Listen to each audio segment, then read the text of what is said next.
June 1281, Hakata Bay, northern Kyushu. A samurai warrior named Kusano Jiro crouched in the darkness aboard a small coastal vessel, his hand steady on the hilt of his sword, as his crew of 5 men rowed silently through the moonless night toward the massive Mongol armada anchored offshore. Around him in the black water, dozens of other small boats moved like shadows, each carrying samurai boarding parties on a desperate mission. The UN fleet stretched across the bay, an overwhelming display of military might. 4,400 vessels carrying 140,000 soldiers, sailors, and auxiliaries. The largest amphibious invasion force ever assembled in human history to that point, sent by Kublai Khan to conquer Japan.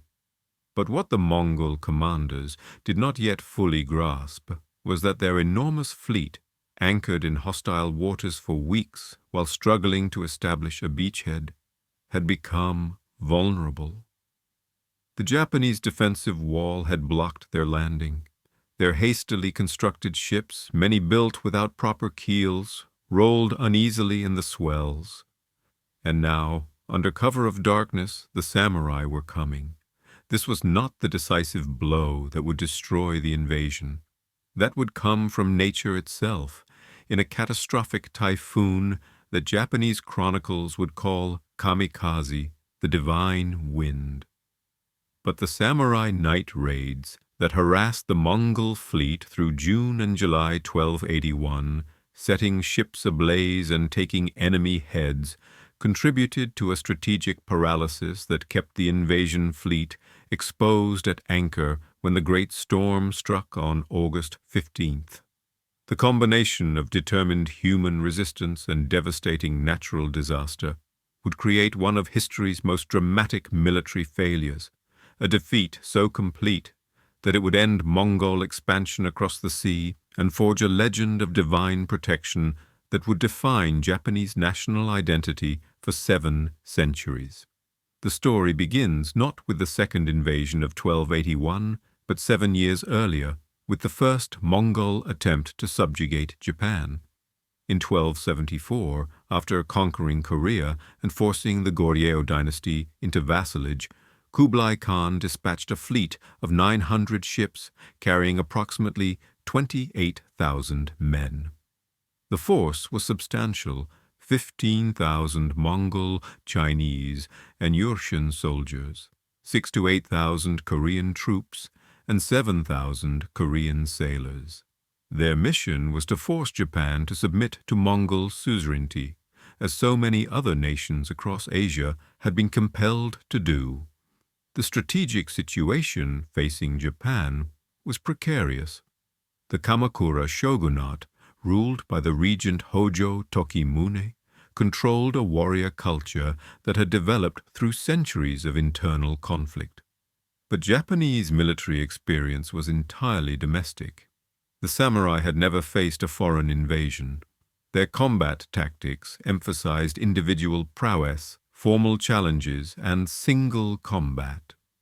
They fought on horseback with bows and swords, announcing their names and lineages, before engaging worthy opponents. The Mongols, by contrast, were the most experienced military force on earth, veterans of campaigns from Hungary to Vietnam. They fought as coordinated units, used combined arms tactics, employed explosive weapons, and cared nothing for Japanese notions of honorable combat. On November 2nd, 1274, the Mongol fleet departed from Masan in southern Korea. 2 days later, they began landing on Tsushima Island. The deputy governor, So Sukekuni, had only 80 mounted samurai and their retainers to defend the island. According to Japanese records, the Mongol force numbered 8,000 warriors on 900 ships. At 2 o'clock in the morning on November 4th, the invaders came ashore at Komoda Beach. When Sukekuni sent representatives to negotiate, Mongol archers drove them away. By 4 o'clock, battle was joined, The fight was over by nightfall. Japanese sources credit Samurai Sukesada with killing 25 enemy soldiers in individual combat before falling, but the outcome was never in doubt. Sukekuni and most of his garrison died fighting. The Mongols burned buildings, slaughtered inhabitants, and took control of Tsushima. 9 days later, they attacked Iki Island. Governor Taira no Kagetaka defended with 100 samurai and armed locals before retreating to his castle. Surrounded and knowing defeat was inevitable, he sent his daughter to safety, but Mongol archers spotted the escape vessel and killed her. Kagetaka made a final sortie with 36 men, lost 30 in combat, and committed suicide with his family. The Mongols displayed their brutality by mutilating Japanese women's corpses and tying them to the sides of ships as warnings. On November 19th, the Yuan fleet crossed to Kyushu and landed in Hakata Bay. The Battle of Bunei began the following day. Japanese forces, estimated at 3,000 to 6,000 defenders, encountered Mongol tactics that completely contradicted their combat experience. The invaders advanced in dense formations, protected by shields, with no gaps between soldiers. They coordinated movements using drums, attacked en masse rather than in individual duels, and threw explosive bombs that terrified Japanese horses and deafened defenders. One samurai, Takezaki Suenyaga, charged a Mongol detachment against orders, got stuck in mud, and was driven back by arrows. Japanese forces fought courageously, but were consistently outmaneuvered by coordinated Mongol tactics. Then, overnight on November 19th to 20th, a powerful storm struck the Mongol fleet anchored in Hakata Bay. Contemporary Japanese accounts describe a sudden reverse wind from the east. Chinese sources confirm that weather forced the Mongols to retreat. Modern scholarship estimates that approximately 1/3 of the ships were lost, along with perhaps 13,500 men. The invasion was abandoned. The Mongols withdrew to Korea, leaving Japan shaken but victorious. Hojo Tokimune understood that the Mongols would return. Between 1275 and 1281, the shogunate mobilized Japan's resources for defense. The most visible preparation was the construction of a massive stone wall around Hakata Bay. 20 kilometers long, ranging from 5 to 9 feet high, set back approximately 150 feet from the beach, this defensive barrier represented an unprecedented engineering effort. Thousands of laborers quarried stone, transported it to the coast, and erected fortifications designed specifically to prevent Mongol cavalry from establishing a beachhead. Various domains of Kyushu were assigned sections to build and maintain. The wall was not continuous, but covered the most likely landing sites, creating a formidable obstacle that would fundamentally alter the tactical situation in any future invasion. Tokimune also reorganized the samurai defense structure. Rather than relying on individual warrior initiatives, he created a more coordinated command system. Samurai of Kyushu were organized by domain and assigned specific defensive positions. Coastal watch stations were established, supply depots were positioned inland. Buddhist temples and Shinto shrines throughout Japan prayed for divine protection and the defeat of foreign invaders. The entire nation prepared for war. Kublai Khan, meanwhile, was consolidating his conquest of southern China. The Yuan dynasty completed its subjugation of the Song dynasty in 1279, giving Kublai control of all China's maritime resources and shipbuilding capacity. He now planned an invasion of Japan on a scale that would dwarf the 1274 attempt. 2 separate fleets would be assembled, the Eastern Route Army departing from Korea and the southern route army departing from southern China. Together they would carry the largest invasion force assembled in the medieval world. The numbers were staggering. The Eastern Route Army consisted of 40,000 men on 900 ships, primarily Mongols, Northern Chinese, and Koreans. The Southern Route Army was even larger, 100,000 men on 3,500 ships, drawn from the recently conquered southern Chinese territories. The combined force totaled 140,000 soldiers and sailors on 4,400 vessels.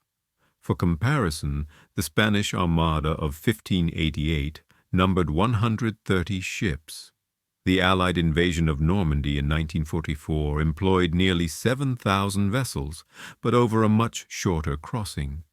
Kublai's 1281 invasion fleet represented the greatest seaborne military effort the world had seen to that point. But there were problems with this massive fleet that would prove fatal. Many ships of the Southern Route Army had been hastily constructed. Archaeological evidence from shipwrecks discovered near Takashima Island reveals that numerous vessels were built without proper keels, the central structural elements that provide strength and stability in rough seas. Chinese shipwrights pressed to build enormous numbers of transports on short timelines, sacrificed quality for speed. Some vessels were rivercraft pressed into ocean service. Others were merchant ships requisitioned and converted. The result was a fleet that looked formidable at anchor, but was vulnerable to heavy weather. The Eastern Route Army departed Masan, Korea, in May 1281. They arrived off Hakata Bay in early June, expecting to repeat the successful landings of 1274. Instead, they encountered the defensive wall. Mongol commanders probed for weaknesses, sent landing parties against fortified positions, and found every attempt bloodily repulsed. The stone barrier prevented cavalry from deploying. Samurai defenders, positioned behind cover with clear fields of fire, decimated any soldiers who managed to get ashore. The Mongols attempted landings at Imari Bay and other points along the coast, but the coordinated Japanese defense, now organized and prepared, held firm. Frustrated, the Eastern Route Army remained at anchor in Hakata Bay, waiting for the Southern Route Army to arrive. This delay would prove catastrophic. A military force afloat is always vulnerable. Sailors and soldiers confined to ships for extended periods become sick, restless, and combat ineffective. Fresh water and food supplies dwindle, maintenance becomes difficult, and most importantly, ships at anchor in exposed waters are at the mercy of weather. While the Mongols waited, the Japanese launched harassment operations. Samurai warfare had always emphasized individual initiative and bold action. Now, denied the opportunity for conventional battle against a sea-borne enemy they could not reach, innovative warriors developed new tactics. They built small maneuverable boats, crewed by half a dozen men each. Under cover of darkness, these vessels would row silently out to the anchored Mongol fleet. The samurai would board enemy ships, kill sleeping soldiers, set fires, take heads as trophies, and withdraw before dawn. The Hachiman Gudokun, a Japanese historical record, credits Kusanojiro with leading one of the first successful night raids. His small boat approached an isolated Mongol vessel anchored somewhat apart from the main fleet. In the darkness, Jiro and his men threw grappling hooks over the rail and pulled themselves aboard. What followed was close-quarters combat in confined spaces, the samurai armed with swords against Mongol soldiers woken from sleep and grabbing weapons in confusion. The chronicles credit Jiro's raid with setting the ship ablaze and taking 21 heads before escaping. The Mongols pursued but could not catch the nimble Japanese craft in the darkness. Another samurai, Kawano Michiari led a daytime raid, demonstrating that the harassment was not limited to night operations. His attack was even more audacious, approaching in daylight, boarding a ship, fighting off defenders, and withdrawing successfully. These raids, while tactically small-scale, had significant psychological and strategic effects. Mongol soldiers could not rest securely at night. Sentries had to be posted extensively. The fleet could not disperse into smaller groups vulnerable to attack.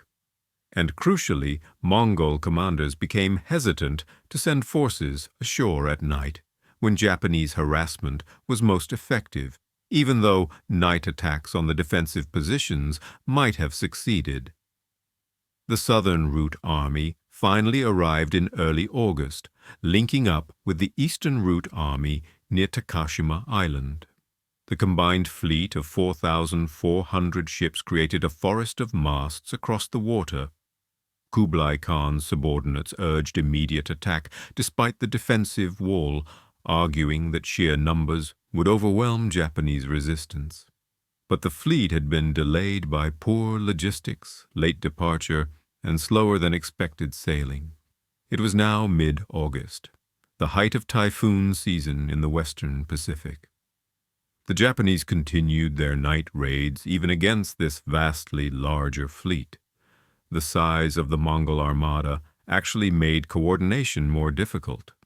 Ships tied together for mutual protection became vulnerable to fire raids.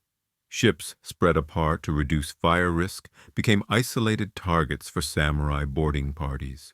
UN commanders faced an impossible tactical dilemma: remain at anchor and endure harassment while planning the assault, or rush into an attack against prepared defenses that might result in catastrophic losses. They chose to wait, to plan, to coordinate the overwhelming force at their disposal before committing to the assault. They waited too long. On the morning of August 15th, 1281, the weather changed. Clouds built rapidly on the horizon. Wind began to gust. Experienced sailors, Chinese and Korean, recognized the signs. A major storm was approaching. UN commanders ordered the fleet to prepare for heavy weather. Ships were tied together in groups for stability. Anchors were reinforced. Sails were secured. Soldiers were ordered below decks. And then the typhoon struck. Contemporary Japanese sources describe the storm as a divine wind sent by the gods to protect Japan. Modern meteorological analysis suggests it was likely a Category 4 or 5 typhoon with sustained winds exceeding 130 miles per hour and waves reaching 30 feet or higher.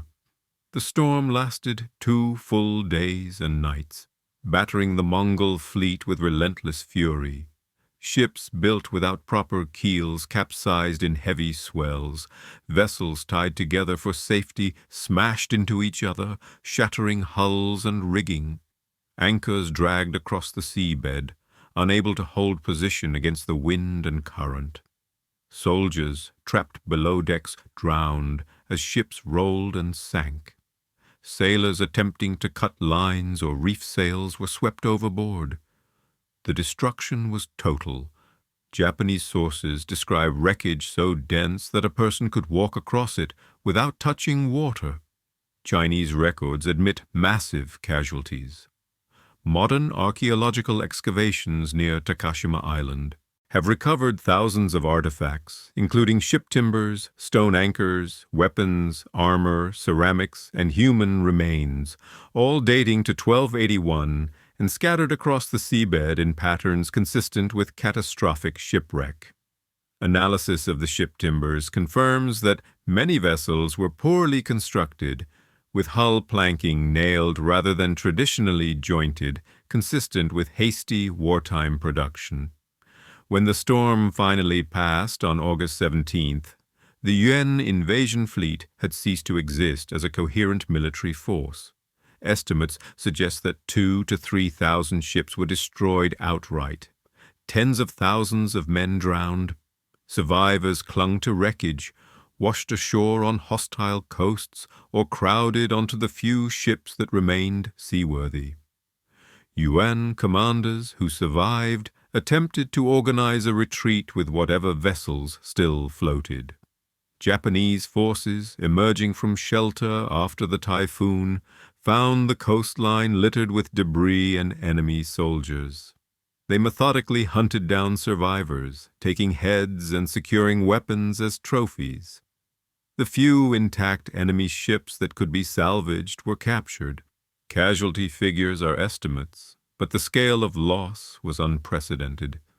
Between 70,000 and 100,000 men likely perished, making this one of history's deadliest military disasters. The vast majority died from the typhoon rather than combat, but Japanese resistance had been the critical factor that kept the fleet exposed to the storm. The defensive wall prevented a rapid landing and consolidation ashore. The night raids contributed to Mongol hesitation and paralysis. The combination of human resistance and natural disaster had produced complete defeat. Kublai Khan received news of the catastrophe with anger and frustration. He ordered planning for a third invasion, but his ministers dissuaded him. The cost in lives, ships, and resources was too great. The Yuan dynasty faced rebellions in occupied China and military challenges in Southeast Asia. Japan had proven too difficult a target, protected by both samurai warriors and the very weather itself.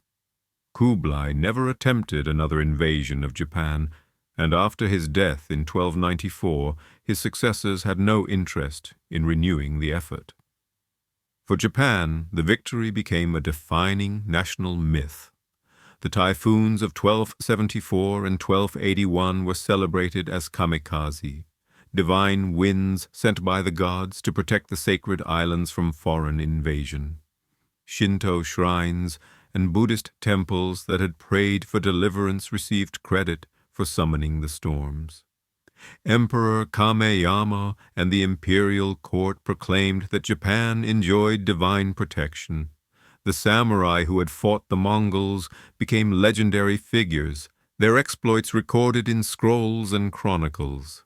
Hojo Tokimune, who died in 1284 at age 33, was remembered as the leader who saved Japan from the greatest threat it had ever faced. The defensive wall around Hakata Bay, sections of which still exist today, became a monument to Japanese determination. The night raids, though minor in strictly military terms, entered popular memory as examples of samurai courage and tactical innovation. Warriors like Kusano Jiro and Kawano Michiari were celebrated for their daring.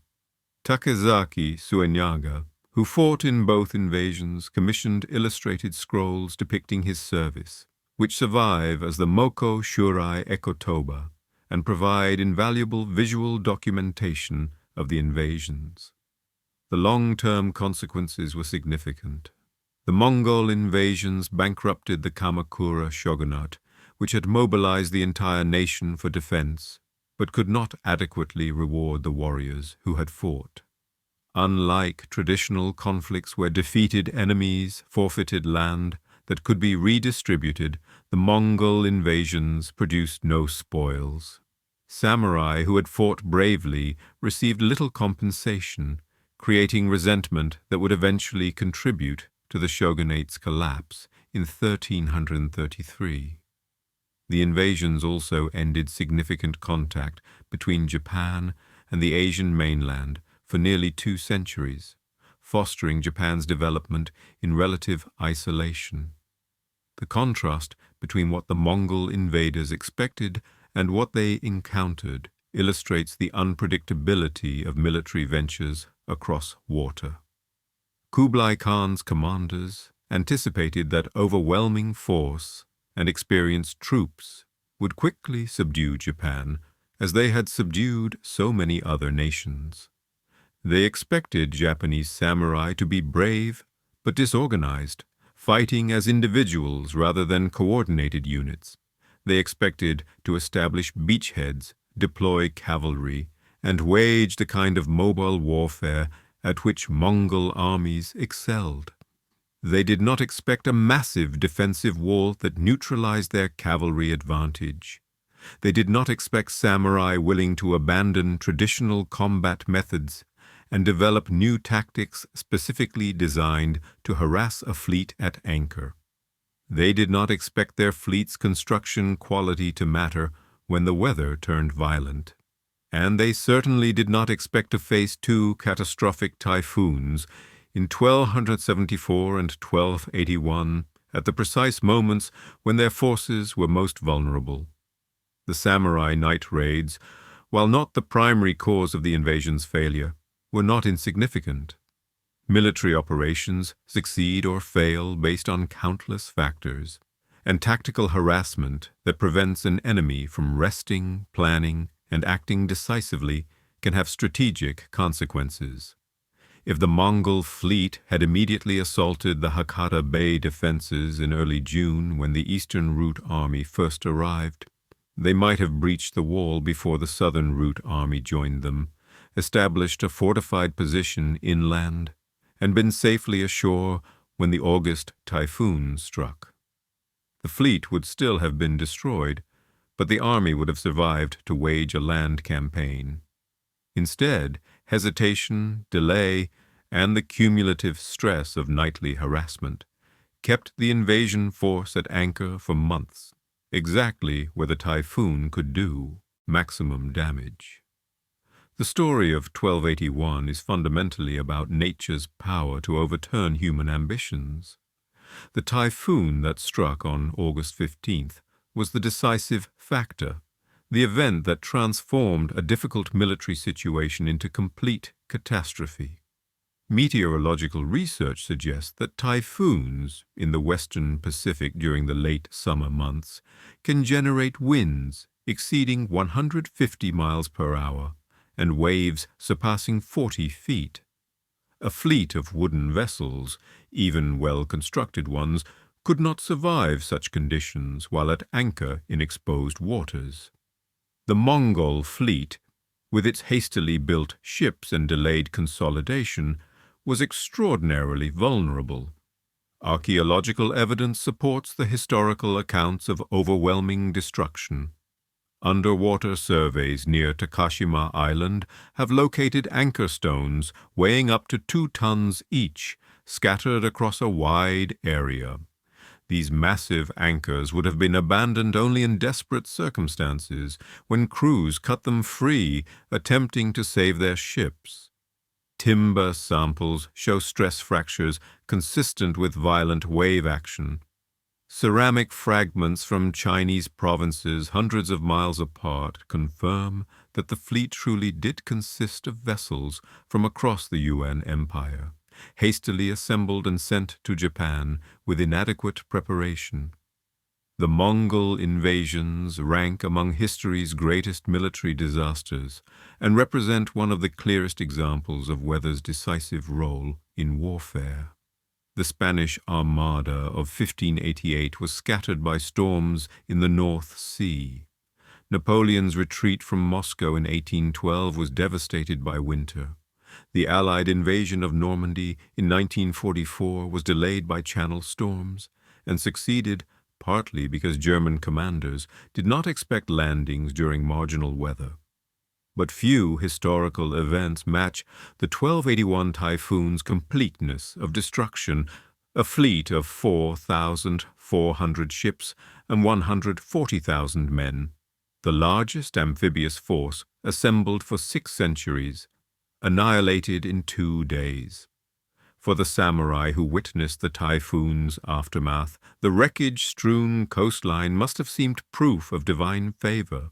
They had fought courageously, built unprecedented defenses, and developed innovative harassment tactics, but they knew that human effort alone had not produced this victory. The kamikaze, the divine wind, had delivered Japan from conquest in a way that no amount of martial valor could have achieved.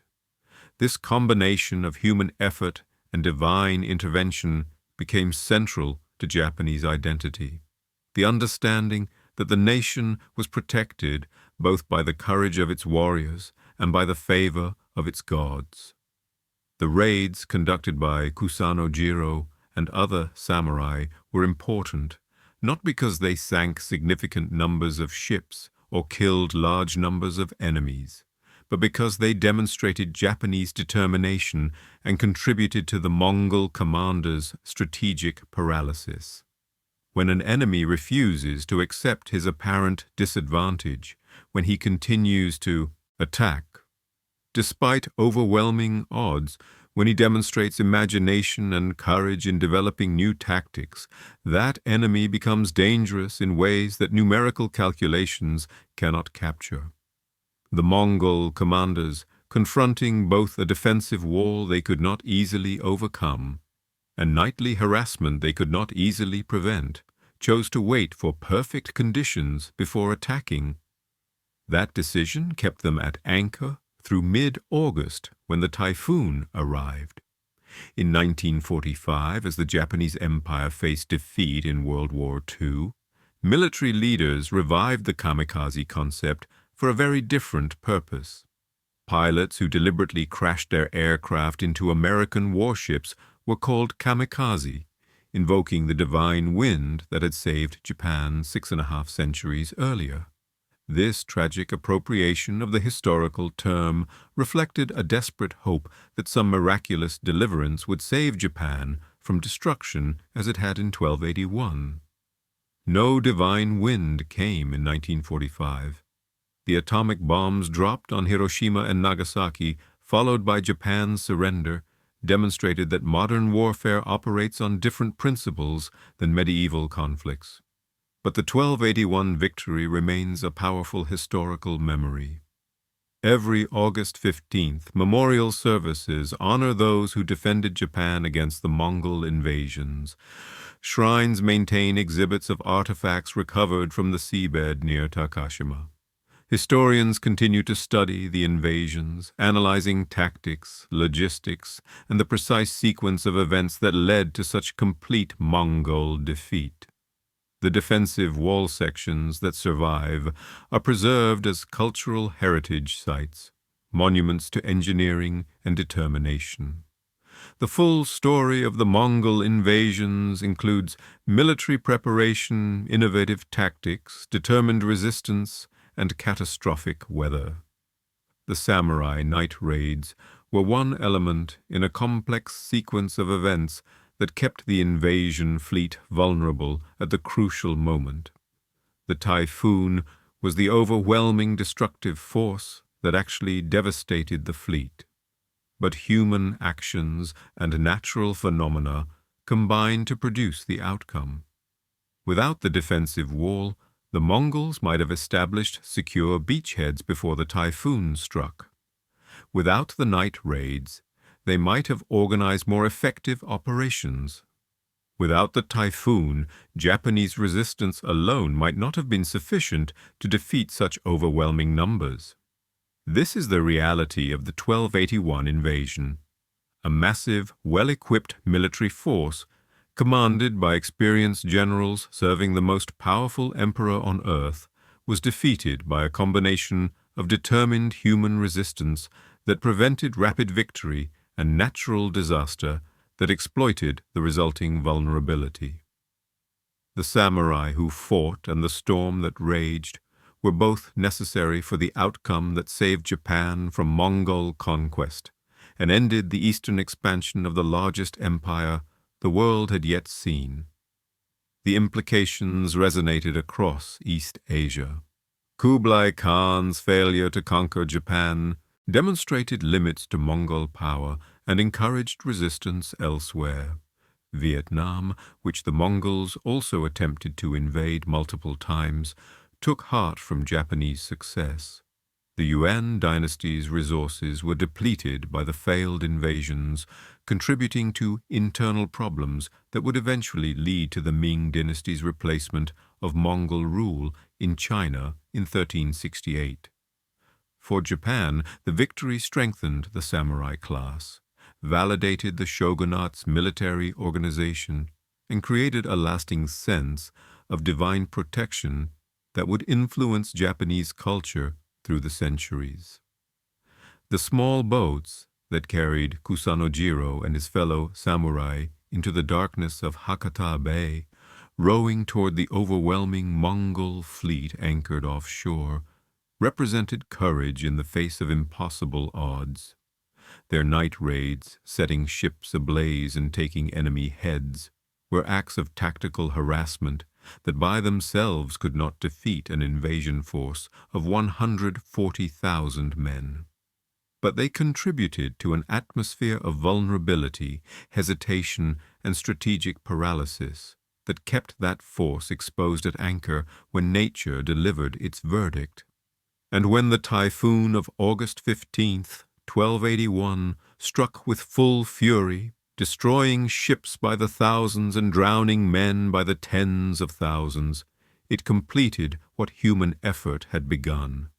The utter defeat of the greatest invasion fleet the medieval world had seen, and the deliverance of Japan from conquest by an empire that had subjugated half the known world.